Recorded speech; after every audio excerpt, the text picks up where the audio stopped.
बिस्मिल्लाहिर्रहमानिर्रहीम। अस्सलाम वालेकुम डियर स्टूडेंट्स। उम्मीद करती हूँ आप सब खैरियत से होंगे और भरपूर ज़ोरों शोर से अपने पेपर्स की तैयारी कर रहे होंगे। लास्ट लेक्चर में मैंने आपके साथ मैथ 30 डेज़ प्लान आपके साथ शेयर किया था और आप लोगों ने उसे बहुत ज़्यादा पसंद किया और आपने मुझसे बार बार डिमांड किया है कि टीचर हमें बाकी सब्जेक्ट्स का भी आप शेड्यूल बनाकर दे दें। तो ये इस बात का इशारा है कि आप वाकई ही अपनी पढ़ाई को लेके सीरियस हो गए हैं। अब मैंने आपके साथ शेड्यूल शेयर करना है आपके जितने भी सब्जेक्ट हैं सब सब्जेक्ट का। तो आपसे एक गुजारिश है कि वीडियो को मुकम्मल देखना, क्योंकि मैं आपको वहाँ पे गाइडलाइन दूंगी कि आप लोगों ने कैसे अपने पेपर्स की तैयारी करनी है। ठीक है, तो अब हम चलते हैं अपने शेड्यूल की तरफ। शेड्यूल हमारा क्या है? Paper preparation, daily routine, time table.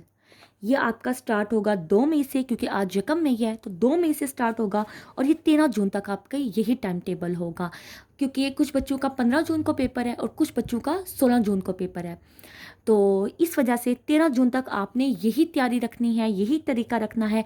उसके बाद आपने अपने पेपर की ना 2 या 3 दिन जो भी होंगे आपके, उसको आपने टाइम देना है।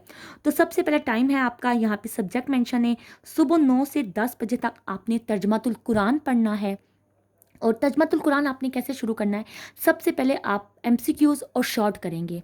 1 घंटे में आपके जितने भी होंगे ना, आप उसको मार्क करना कि 1 घंटे में हमारी 1 सूरत के हुए, 2 के हुए, 3 के हुए, 4 के हुए।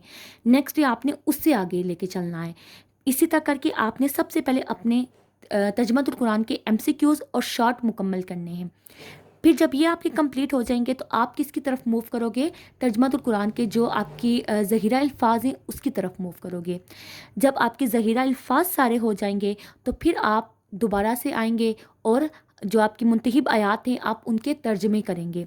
जब वो आपके कंप्लीट हो जाएगा तो फिर आप जाएंगे लॉन्ग की तरफ। तो आपने तर्जमातुल कुरान की तैयारी इस शेड्यूल के मुताबिक करनी है। फिर आपके बाद उसके बाद आता है 10 से 11 तक आपने 1 घंटा इस्लामियात पढ़ना है, सॉरी पढ़नी है। और इस्लामियात में आपने क्या करना है? जैसे आपने तर्जमातुल कुरान में करना है, सबसे पहले आप तमाम चैप्टर्स के एमसीक्यूज़ और शॉर्ट करेंगे। 1 घंटे में आपके जितने भी होंगे ना उसको आपने मार्क करना है कि यहाँ तक डेट लिखनी है कि 2 मई तक मैंने यहाँ तक पढ़ा है। उसके बाद क्या करोगे? नेक्स्ट डे आपने वहाँ से ही आगे चलना है। फिर जहाँ आप ख़त्म करोगे वहाँ पे आपने डेट लिखनी है कि यहाँ तक हमने पढ़ा है। और पहले शॉर्ट एमसीक्यूज़ और शॉर्ट, फिर आप क्या करोगे? अहदीस करोगे और फिर आप लॉन्ग की तरफ आ जाओगे। इसके बाद आपने 1 घंटा देना है 11 से 12 तक इंग्लिश को।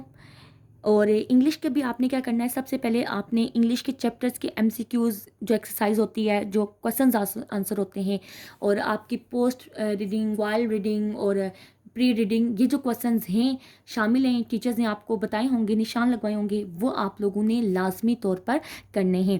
पहले इसी तरह आपने सारा इंग्लिश ए का शॉर्ट करना है। फिर उसके अलावा आप इंग्लिश बी की तरफ मूव करोगे। आपके जो भी ऐसे हैं, स्टोरीज़ हैं, लेटर्स हैं, आप उनको तैयार करोगे। सॉरी, पहले आपने समरी करनी है, ठीक है, शॉर्ट के बाद समरी, और फिर आपने इंग्लिश बी की तरफ जाना है। उसके बाद आपका 12 से 1 बजे तक आपने मैथ को टाइम देना है, और जो बायो के बच्चे हैं ना वो बायो को टाइम देंगे 1 घंटा।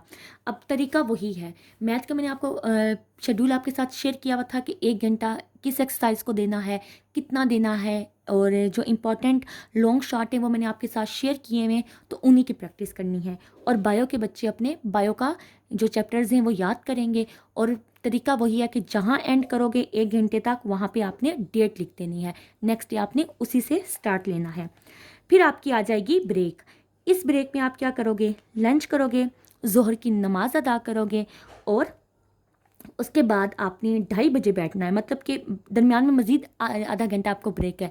इसमें आप मोबाइल यूज़ करो, दोस्तों के साथ बात कर लो, जो करना है आपने, ये आप इस 1.5 घंटे में आपने करना होगा। 2:30 से 3:30 तक आपने उर्दू को टाइम देना है, और उर्दू का भी वही तरीका है। सबसे पहले आपने क्या करना है? चैप्टर्स के जो एमसीक्यूज़ हैं और क्वेश्चन आंसर हैं आपने वो तैयार करने हैं।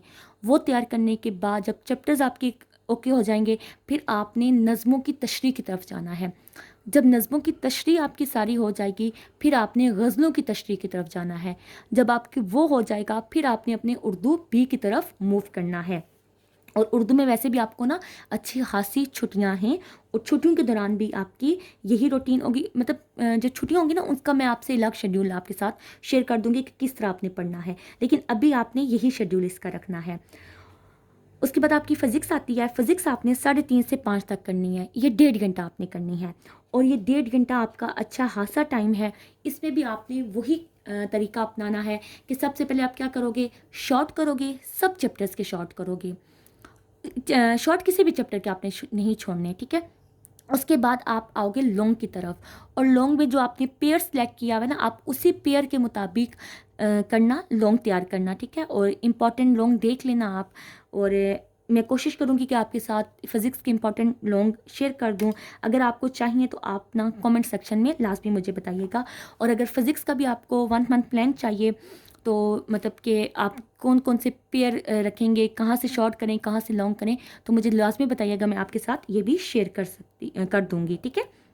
उसके बाद 5 से 5:30 आपकी ब्रेक टाइम है, जिसमें आपने असर की नमाज़ अदा करनी है। वैसे असर की नमाज़ अदा करते हुए 10 मिनट लगते हैं, तो ये ब्रेक टाइम ज़्यादा है आपके लिए, लेकिन इस दौरान आप माइंड अपना फ्रेश कर लेंगे, ठीक है। उसके बाद 5:30 से 7 बजे तक आपने 1.5 घंटा, जिनकी केमिस्ट्री है वो बच्चे केमिस्ट्री को देंगे, और जिनका कंप्यूटर है वो बच्चे कंप्यूटर को देंगे। और तरीका वही है, कौन सा, कि आप लोगों ने शॉर्ट करने हैं, शॉर्ट के बाद आपने लॉन्ग करने हैं। उसके बाद आपका क्या है, 1 घंटे की ब्रेक है। 7 से 8 आपकी 1 घंटे की ब्रेक हो गई है। इस ब्रेक में आप जो दिल किया वो करना। वैसे आप मोबाइल से दूर होगे तो मोबाइल ही यूज़ करोगे, ठीक है। उसके बाद क्या है, 8 से 9 फिर आपने मैथ और बायो को ही टाइम देना है। क्यों? क्योंकि मैथ से पहले ना आपकी मेरे ख्याल से 2 छुट्टियां आ रही हैं, मैथ और बायो से पहले, हफ्ता इतवार की। तो आप जितनी अभी प्रिपरेशन कर लोगे ना, उतनी ज़्यादा आपकी हेल्प हो जाएगी आपके पेपर में। और उसके बाद आपने 9 से 10 फिर 1 घंटा इंग्लिश को देना है, लाजमी देना है बच्चे, क्योंकि इंग्लिश आपकी जितना आप आसान समझते हो उतनी आसान नहीं होती। और पहला पेपर आपका इंग्लिश का है, इस वजह से मैंने इंग्लिश के 2 घंटे रखे हैं, ताकि पेपर वाले दिन आपके लिए बहुत ज़्यादा आसानी हो जाए, आप अच्छे से अपना पेपर रिवाइज़ कर सकें। क्योंकि तैयारी होगी तो रिवीजन करते हुए आपको मुश्किल पेश नहीं आएगी। तो ये आपकी एक डेली रूटीन है, जिसको आपने कल से फॉलो करना है। और एक और बात, जो बच्चे फॉलो करेंगे वो लाजमी तौर पर मुझे मैसेज करके बताना कि मैम हम आपकी बताई हुई रूटीन को फॉलो कर पा रहे हैं या नहीं कर पा रहे, आपको ये कैसी लगी है। मुझे आपके मैसेजेस का इंतज़ार रहेगा। आपको कमेंट सेक्शन में मेरे व्हाट्सएप चैनल का लिंक मिल जाएगा, और व्हाट्सएप चैनल से आपको मेरा व्हाट्सएप नंबर मिल जाएगा। तो रूटीन, आपको ये डेली रूटीन टाइम टेबल अच्छा लगा या नहीं लगा, इसके बारे में मुझे अपना फीडबैक लाजमी दीजिएगा कमेंट सेक्शन में। अच्छा लगा है तो दोस्तों के साथ भी शेयर कीजिएगा, क्योंकि बेहतरीन दोस्त वही होता है जो दोस्त की मदद करता है। मिलते हैं नेक्स्ट वीडियो में। अपना बहुत सारा ख्याल रखिएगा। अल्लाह हाफिज़।